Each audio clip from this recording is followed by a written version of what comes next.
Desta gugat cerai Natasha Rizky, netizen minta tolong ke Vincent Rompis menasehati sahabatnya. Kabar perceraian Desta dan Natasha Rizky membuat heboh publik baru-baru ini. Rumah tangga yang dibina selama 10 tahun itu kini terancam perpisahan. Diberitakan sebelumnya, Desta melayangkan gugatan cerai talak terhadap istrinya. Gugatan cerai itu didaftarkan Desta ke Pengadilan Agama Jakarta Selatan pada Kamis 11 Mei lalu.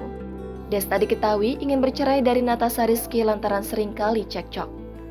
Seiring dengan kabar perceraian itu, Instagram Vincent Rompis pun turut kena imbas. Seperti diketahui, Vincent merupakan rekan kerja sekaligus sahabat Desta. Akun Instagram Vincent Rompis itu mendadak diserbu warganet.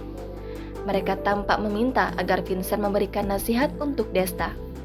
Seolah tak ingin rumah tangga Desta dan Natasha Rizky kandas, para warganet meminta Vincent untuk membantu menyelamatkannya. "Om, tolong nasihatin Om Botuna," tulis salah satu warganet.